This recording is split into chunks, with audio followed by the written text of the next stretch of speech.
Well, good morning. It is so good to see all of you and all of you who are joining us online. And of course, if this is your first time here, great to have you. We've been in this series, and where Jesus has these repeating lines where he says, "You have heard it said," and he's taking this Old Testament passage, and then he says, "But I say to you." And he's helping us to understand what Scripture is really pointing to. And this morning, we're going to hit a subject that I think will hit home for all of us, if not most of us, in a way that just and I hope it makes us wrestle with it a little bit here, because I think this one can do that. He's going to kind of hit at our heart a little bit with this one. So it deals with the issue of fairness, or at least what we perceive to be fair. And I think that comes through for all of us. Let me share this story with you. So back, it's been a bit when we had cable for our TV. And the cable company, I can't even remember what the name of the cable company was, they sent me a letter in the mail, and it was this terrific offer because our subscription was going to end soon, and it was this thing I don't know, if you signed up for 18 months or something, they'd give us this special deal, and it was really good. So I call them on the phone to get the deal on this, this 18-month subscription or whatever. And I remember the guy on the other side says, "Oh, I'm sorry, sir. That deal isn't for existing customers." And I'm like, "Okay, but you sent me a letter, with my name on it, you offered it to me, so give me the deal, right?" And he's like, "No, sir, I'm sorry. That's and I'm like, "Well, why did you send me the letter?" And he's like, "Well, we sent that out." And I'm like, "No, you sent me a letter with my name on it.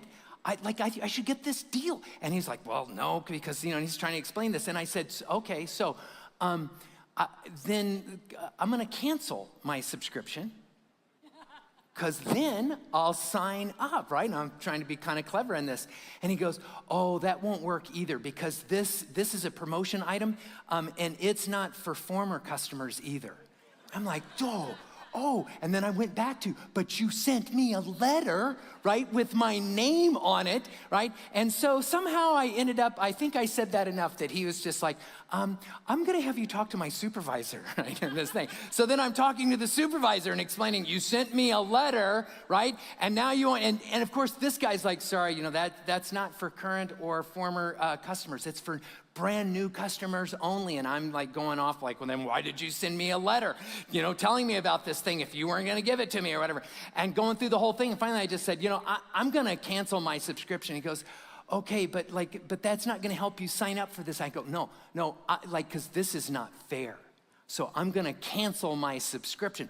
So and then of course he's like, "Well, I can't do that. I have to send you to the cancellation department or whatever." And I was just like, this is so unfair. So I did that. I was going to stay on the phone however long I had to stay on the phone to cancel that, this cable company. I canceled them. And the deal I ended up getting eventually was way worse than the deal I already had. But I didn't care, because that wasn't fair that I didn't get to, the promotional thing. And then, of course, I had to explain to the kids, "What's wrong with the TV?" Well, you see, we were being treated really unfair.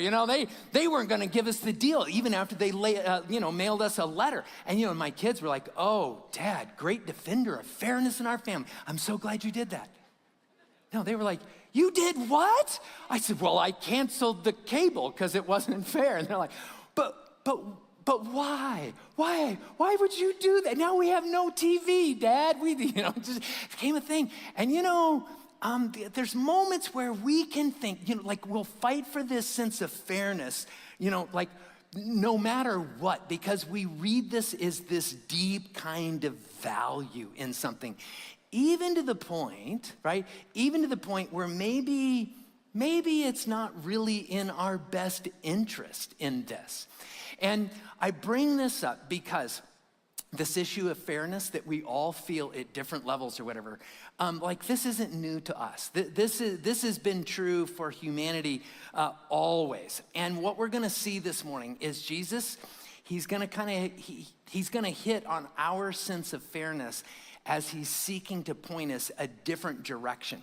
And of course, in Jesus's day, as he would have been reading the scriptures that they had, which we would understand as being the Old Testament, they actually had a lot of verses dealing with this whole issue or idea that we would think of is fairness. In fact, he's going to quote something that's going to come from several of these passages. And so I want to read you a couple of these passages in there. In fact, there's probably at least 3 that in one way or another Jesus is quoting in the passage we're going to look at. But if you want, you don't have to, but if you want, you can turn in your Bibles to Exodus chapter 21, starting in verse 23, because this is going to be one of the passages Jesus is going to quote part of. It says this, but if there is serious injury, he says, like someone doesn't give you the deal they promised you, in a letter, right? But if there is serious injury, you are to take life for life, he says. Dang, right? Verse 24, eye for an eye, tooth for a tooth, hand for hand, foot for foot, burn for burn, wound for wound, bruise for bruise, right? And he's talking about this thing. So like if there's conflict or someone hurts you or something gets out of hand, this is how you're to settle this in this moment. And we listen to it, it's like wound for wound, like, fracture for fracture. Man, this sounds a little barbaric. And you know why it sounds a little barbaric? Because this was the age of barbarians, okay? This was written a long time ago. This was actually written back in what would be considered the late Bronze Age, somewhere probably 13 to 1400 BC. This is being written. And of course, during this time, so much of the population of the globe were nomadic, super tribal. And so if something went south, if someone hurt someone, even if it was for an accident, there could be retaliation. It's did they do that on purpose? Did they and maybe you hurt someone and they hurt you back in a really serious way. And so then, you kill someone in their family, and then they send over somebody and they kill 3 people in your tribe or household, and then you send over a bunch, and there'd be blood feuds that would be terrible at times. And you read these passages, right? And it does sound kind of barbaric in this, but you have to understand God is actually up to something when he's doing all of this. Let me read you one more. This is found in Leviticus chapter 24, starting in verse 19. It says this, anyone who injures their neighbor is to be injured in the same manner. I love that, right? Fracture for fracture, eye for eye, tooth for tooth. The one who has inflicted the injury must suffer the same injury in this, okay? So again, I want to emphasize this. We see the thing that jumps out is this fairness thing. Whatever happened to you, that's what you get to do, right? This was a huge leap forward, okay, in terms of moving people spiritually to something better from where they were, okay? But we read it, and again, it does sound a little barbaric. Even the part where, if anyone injures their neighbor, they're to be injured in the exact same manner, right? So, your neighbor was up on a ladder, putting up the Christmas lights, and you're walking by and you accidentally bump the ladder and knock them off. And it's okay, George, get up on the ladder because I'm pushing you off. And it's no, it was an accident. Doesn't matter. Right here, I got a verse. This is fair, right? Get on the ladder. It's I don't want to get on the, yeah, the Bible says, this is what's fair because it's even, right? And this is, right? But again, someone in ancient times wouldn't be going, you're going to make me get on a ladder? You would not knock out a tooth? Here's how they would respond to, knock out a tooth. It'd be just one tooth? Yeah, man, I tell you, you only knock out one, only one of your teeth are missing. You only get to knock out one of their teeth. And it's okay, right? It's this limiting thing. But that doesn't mean that this idea of evenness or what is precisely fair is what God was ultimately after in all of this. So when you get to Jesus's day, You've got to picture people in the first century, right? We're not in the Bronze Age anymore. We're past the Iron Age. We're like in the Classic Age, some 1,300 years later. And they're trying to take the text and go, okay, how do we apply this today? What does this mean for us, okay? And as they looked at the black and white letters of that text, some of the text that I just read to you, what they got fixated on was this sense of fairness. Now, I will say this.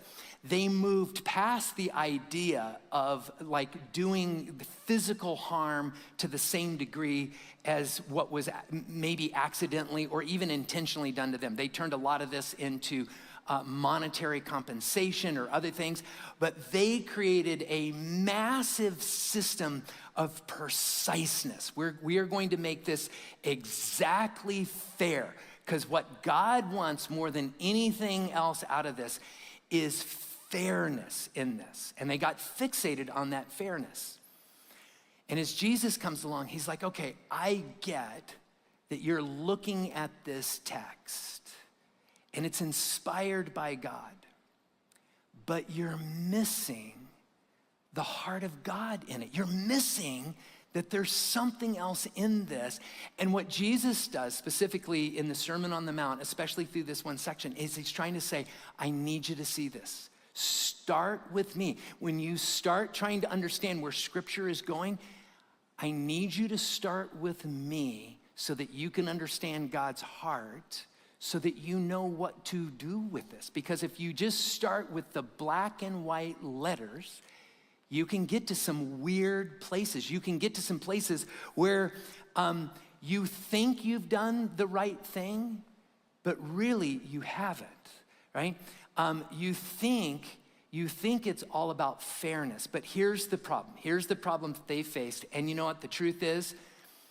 2,000 years after this, Jesus is saying this, we still need to pay attention to Jesus' words, because we can still take the black and white words within Scripture and miss the point of it.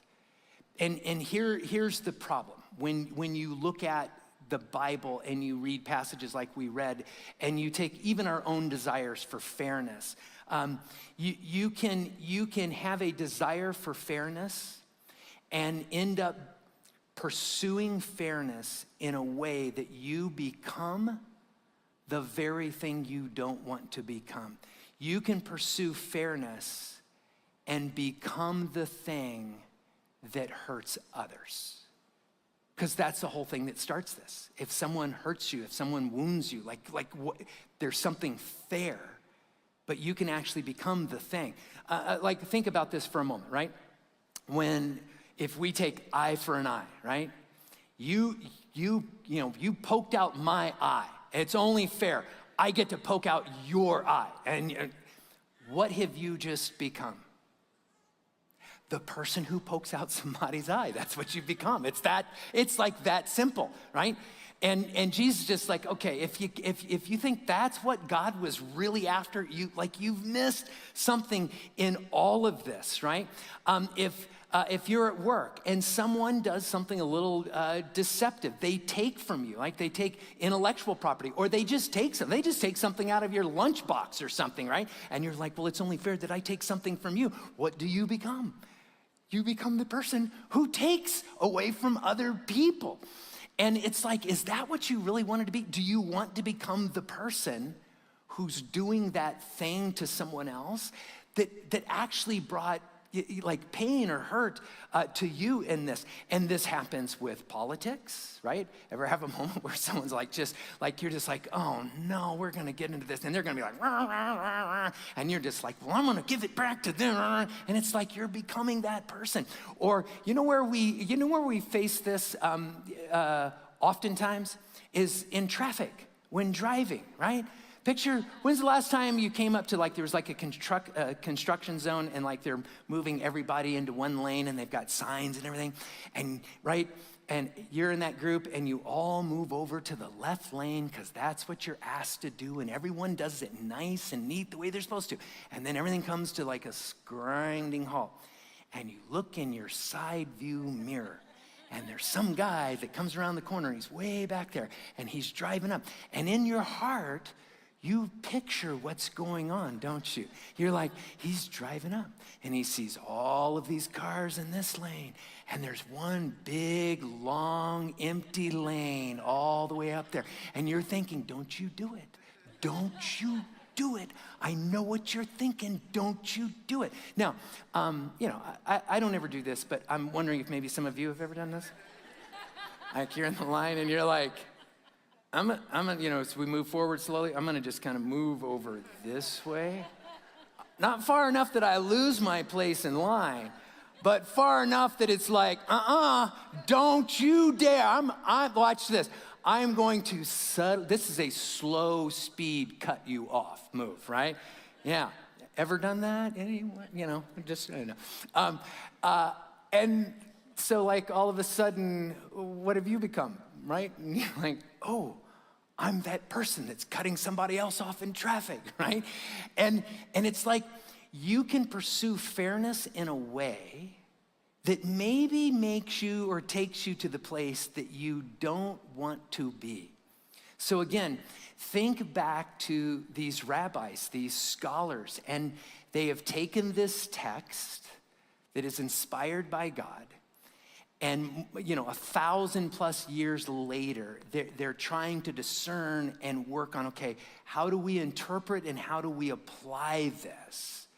And without realizing it, they start taking those black and white words and they turn it into this thing. This is all about fairness and justice. And what we're gonna see is Jesus is gonna say, I want to pull your heart maybe a little bit of a different direction in this. So let's look at this passage where Jesus actually brings this up. So Matthew chapter 5, look at verse 38. So he says this, you have heard that it was said, an eye for an eye and a tooth for a tooth. And those were the two examples that you find in every one of these passages that talks about it in the Old Testament, where some of them have ones that are different or whatever, but Jesus quotes these two, an eye for an eye and a tooth for a tooth, that you would have found in each of those Old Testament passages. And so everyone that is hearing Jesus say this, the vast majority of them would have been like, oh, I know where he's going, right? This is that Old Testament, and they wouldn't have called it the Old Testament thing at that point. This is that scriptural thing. This is going back to Torah specifically. And they all would have had an assumption about how this gets applied. It's about fairness, and it'd be kind of weird. Like, Jesus, like you're not gonna undo this one, right? And then Jesus starts, I love how he redirects this. Look at verse 39. Here's what he says. But I tell you, right? So this is this thing that he does. You have heard it said, right? But I tell you, let me give you the proper understanding of what these passages were actually, what God was really wanting to do with them. Right? He's not saying, oh, ignore that. He's saying, no, you need to understand what God was intending long-term to do with these passages. And so here's what he says in verse 39. He says, but I tell you, do not resist an evil person. Now, let me give you just a little background on a couple of vocabulary words here that will help us understand what Jesus is doing here, provide some depth to it. So, evil person in the Greek is one word. It's one word, and it's paneros. And it comes from a root word that is panos. And panos in Greek is simply the word for pain, And so literally what Jesus is doing here in this is describing the person that causes you pain. So sometimes, and I say this because sometimes when we read evil person, right, we think of like, there's that person, right, that's like really evil. They just like doing evil things. And that's not what he's getting at here. When it says, and some of you may have a different way that they translated that, but the idea is there's that person who's caused you pain. They've done something and it just felt unfair. And you know, the reality is that person who caused you pain, it could be a loved one. It could be someone you care about. It could be a neighbor. It could be a friend. It's just what he's pointing out here is we're gonna go through life and there's gonna be moments where people are going to cause you pain. And it can be at any level. It can be the thing, maybe they said something disparaging about you. Some of their baggage came out and it wounded you because they shamed you or put you down or they became manipulative in some moment. Or it's like there was a disagreement between you and that person.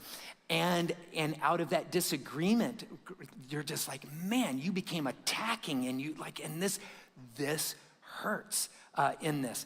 And so he's saying it's the person who causes you pain. The other word in here is resist. So he says, do not resist, right? The person who causes you pain. And the word resist here is, the root is a steme, which is a word that tons of other Greek words come out of. And it's simply the word to stand. To stand. So it's kind of interesting. You can put all these different prefixes on it or reorganize this word and get all of these other words. For instance, if you put the prefix ana, which means like up, to stand, and you put ana in front of it, it becomes the word for resurrection. So in the Bible, when it talks about resurrection, it's actually this same root word.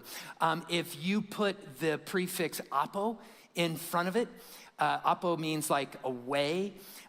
It becomes the Greek word for a certificate of divorce.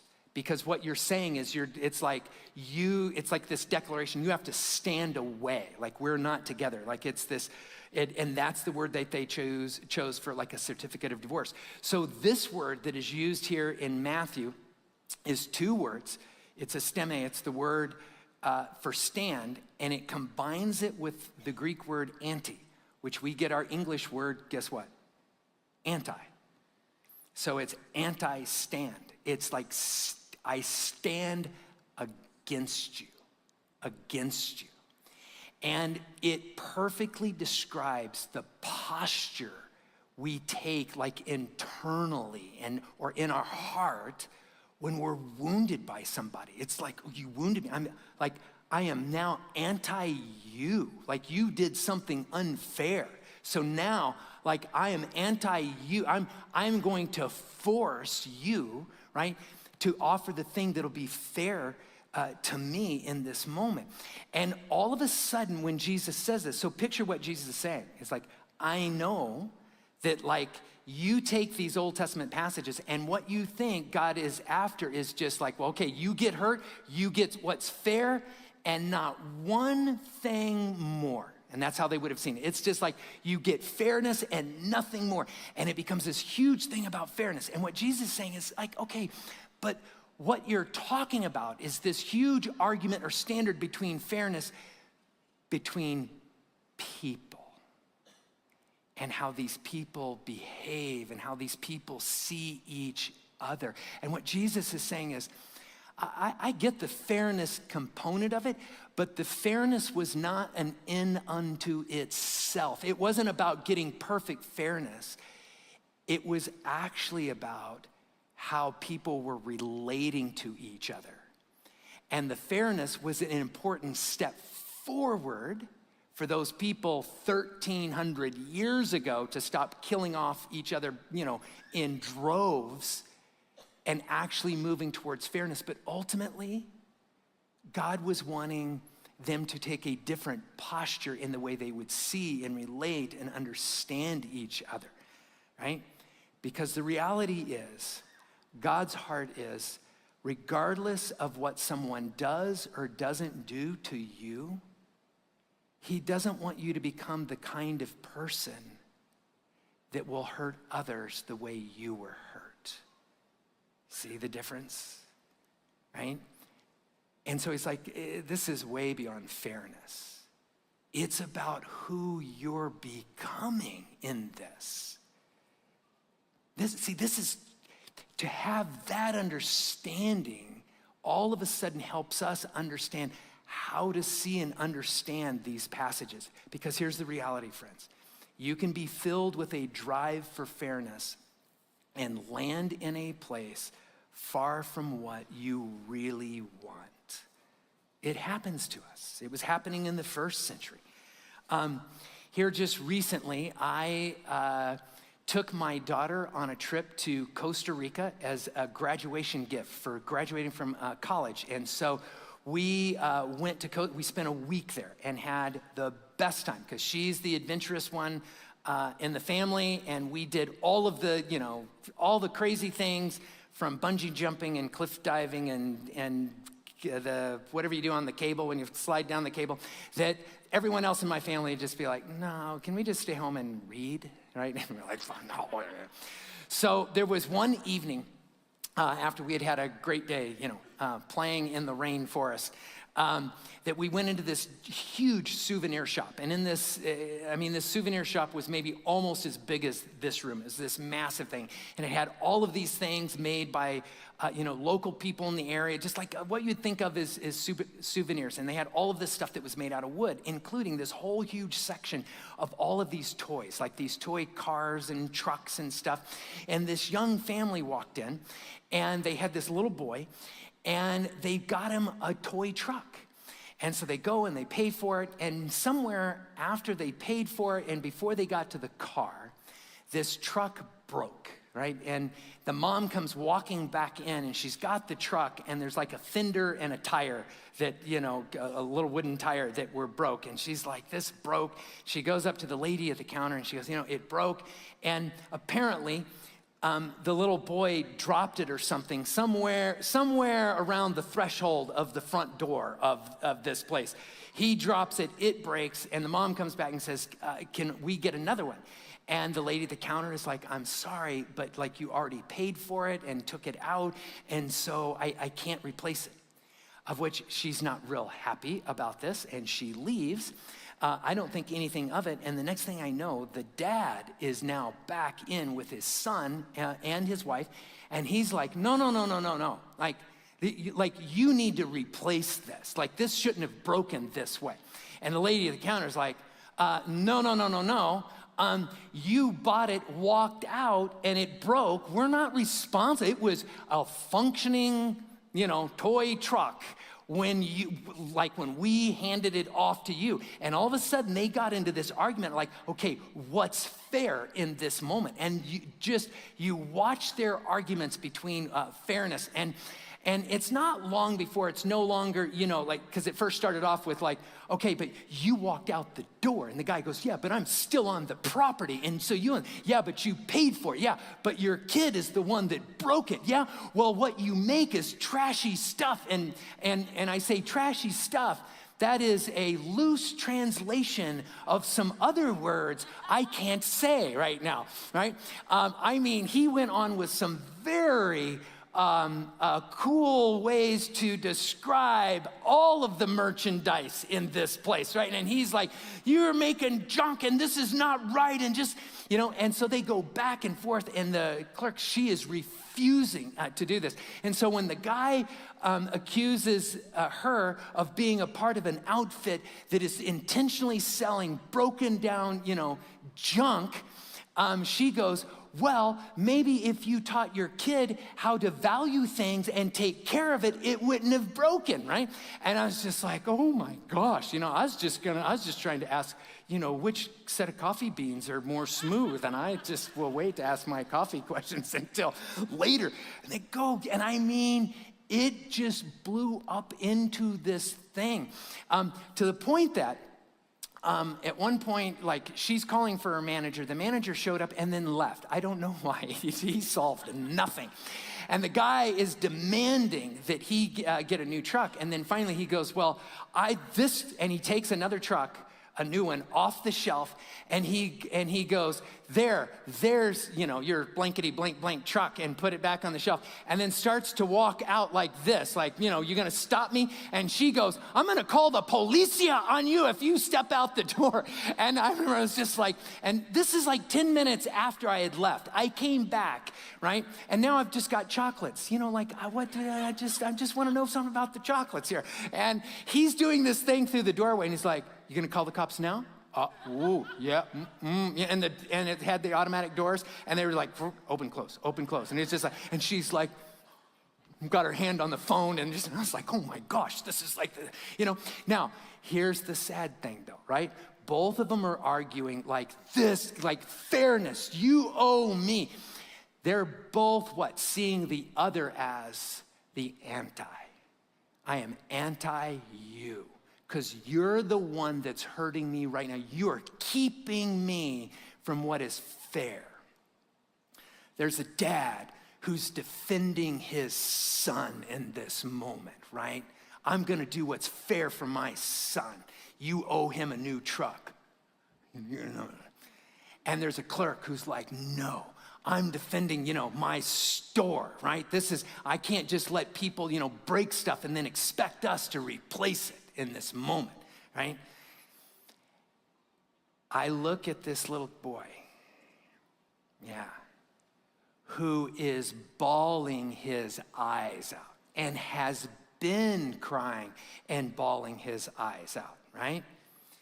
And the clerk, right? She's got a customer that's just like, I don't know what to do with the chocolate or the coffee, right? And it's like, maybe they missed what was most important. He is there trying to defend the fairness of his son.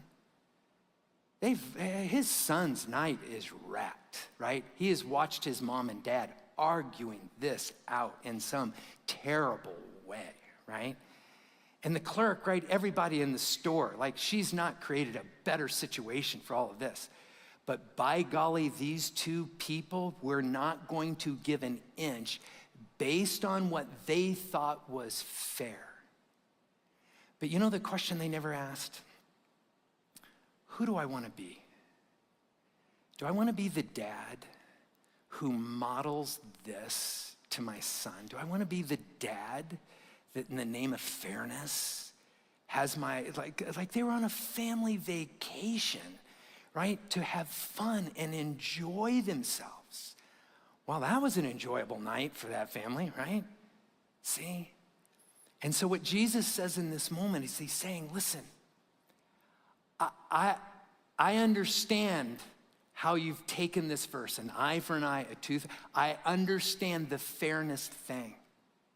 But can I tell you, can I help you understand God's heart? Because God's heart is not just that you become more fair. Like, that's a good thing. But God's heart is that you become something way more than just someone who fights for fairness in this way. Because you can fight for fairness and be someone you don't want to be. That's the issue. And what he's saying is, don't become the anti-person because someone was doing that to you. See? And so then he goes on and he walks this out just a little bit more in this. And I want to just take a moment or two and look at some practical examples that he gives as he kind of challenges all of them to take scripture and now live it out in a way that's actually aligned with God's heart. And so he goes on and he says this. Look at verse 39. He's going to go through several examples. And I don't know that we'll go through all of them, but we'll go through a few of them here. Look at verse 39. He says this. If anyone slaps you on the right cheek, turn to them the other cheek also. Now, classically, like, this passage gets so often about, like, okay, someone hits you, just here, hit me back, right?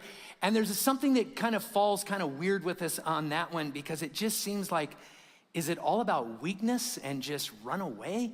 And the reality is no. And you have to remember this. In as much as Jesus was trying to help this group of people understand a passage of scripture 1,300 years prior, here we sit 2,000 years after Jesus says this, and we're like, okay, we need to try and understand this. So it's worth understanding some unique things about the culture so that we can better understand what Jesus was saying here in this moment. And he says something that you cannot miss.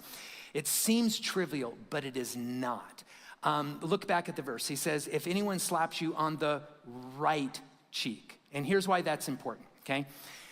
Because if two people are facing each other and someone hits you on the right cheek, if they're gonna hit you with their fist, right, they can't hit you with their right arm on your right cheek. You know, it'd be like a kind of punch. It'd be some weird punch. They'd have to do it with their left hand. And in this culture, kind of a standard understanding is, with most things, you would use your right hand, right? Including if it was like a discipline thing, or even if it was a fighting kind of thing, you would punch someone or slap someone with your right hand. So here's what this means. If you've been slapped on your right cheek, they've not punched you this way, they've not hit, or even slapped you this way. How have they done it? Backhanded, okay? In this culture, one of the most shaming, demeaning things you could do would be to slap someone with the back of your hand. Because culturally, this is treating them as if they're nothing. This is you powering up on this person. This is, right, you're shaming them. This is such an undignified thing for the person you've just slapped. So, with that in mind, right, someone has just hurt you. They have slapped you in this way. But not just in any way, right? This is not two men on the street as equals and they get into a fight and one guy goes, yeah, you know, and I'm gonna punch you, right? That's like hitting equals. If you saw another person, another guy that you saw as your equal, you would never hit them that way. So if you've been hit that way, in a very shaming way, think about what Jesus is saying. Turn the other cheek. You want to hit me that way? You know what I'm going to stand up for in this moment? Is my own dignity. Let them hit you. But you're going to hit me over here. You're going to have to punch me. You're going to have to slap me in a way that says I'm your equal. Now think about that for a moment, what you've just done. You have found a way to stand up to something demeaning, right? You have challenged inappropriate behavior. You have challenged something that is shaming and should not go on. But what have you not done? You've not done the thing done to you. Do you see what Jesus is doing? He's not saying be a weakling, you know, just be a doormat. He's not saying that. What he's saying is find a way, like you can oppose bad things. Jesus opposed people shaming other people. Jesus opposed moments where people did things that were unfair or cruel or mean. But he never did it by becoming the people that were doing the cruel thing. And so the challenge for us is, wow, how if someone's hurt me, everything in me, my sense of fairness, you did that to me, I'm gonna do it back to you. And what Jesus is saying, no. Don't do back what was done to you.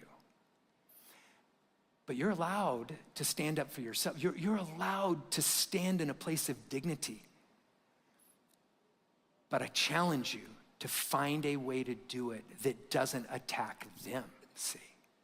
Here's a question you can ask in this. If you feel like someone has shamed you in this way and you're hurting over it, and it's just like, I want to become anti-them, right? Here's a question you can ask yourself in this, and it's this. What do I most want to be when this is done? What do I most want to be when this is done? What do I want to model to the other people around me? I wonder what would have happened if in that souvenir shop, if that dad, right? And let's give him the benefit of the doubt for a moment, right? Let's say it really was terribly made. It was, and at $5, $10, it was completely overpriced and it was unjust to him. And he's hurt and he's upset on behalf of his son. What if he would have walked back in that souvenir shop thinking about how he will model or affect the rest of the night for his son? If he would have just said, what would bring joy and blessing to my son right now? Maybe I won't start screaming at the person in the shop. Maybe I'll find another way to sort through this.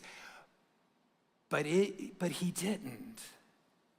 Like, he didn't even notice his son until it was all over. And I know in his heart, he was probably doing that on behalf of his son, but he lost sight of what was most important.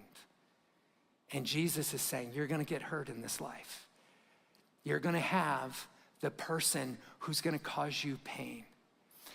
But as you react, think about who you want to become most. And in the end, that's what he was doing back 1,300 years before this, right? It's just, he's trying to move a group of people that are kind of in a barbaric time in the world. And he's just moving them forward a little bit.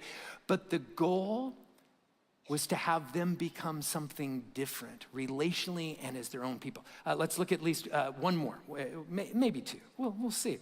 There's another one, verse 39. Look at this one. He says, if anyone slaps you on the, I'm sorry, wrong one. We already did that one. Verse 40, look at verse 40.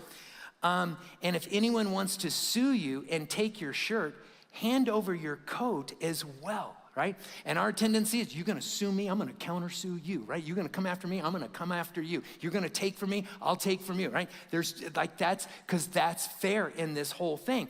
And what Jesus is saying is, no, that's not my way in all of this. There is a way of pointing out unfairness without attacking the other person. And here's part of the cultural norm that would be important to understand at this point. In that verse in Exodus that talks about an eye for an eye, a tooth for a tooth, well, in the very next chapter, Exodus chapter 22, and you can read this on your own sometime, there is an express rule that says that you are not allowed to take someone's coat. In fact, even if they offer it to you in a pledge, like on a loan or whatever, by that evening, you have to return it back to them because you leave them with nothing. And so if there's a lawsuit and you are suing somebody for their inner garment, their shirt in this, and someone does that to you, don't countersue them. And this is the brilliance of Jesus. Now, I'm not saying what Jesus says is easy, because it's not. What he says is, there's a way to take a stand on this one that's kind of unusual, but it'll work. And what he says is, they're gonna sue you for your shirt. Well, give them your coat. And you do two things in this moment. One, as you hand them your coat, you've just put them in violation of a law. If they're so I'm gonna sue you by the law, it's by the law, it's you've just wait a minute, you can take my shirt, you got my coat too. Now you're a lawbreaker in this thing. But also, how are you now dressed standing there in the middle of court? You're probably pretty close to just totally naked, right, okay? And in this culture, the person who would make you naked, more shame would be seen on them than you. And what you have done in a very passive way is you are going to be so frivolous in this moment as to actually fight over, you're gonna sue me for the shirt on my back? And all of a sudden, you standing there naked and they're holding your coat in violation of Exodus 22, it's everyone's going, yeah, who are you? What are you doing in this moment? Imagine in that souvenir shop, right? So now I want to flip this around. Imagine in that souvenir shop, the clerk behind the counter, right? And she's like, this is not fair, right?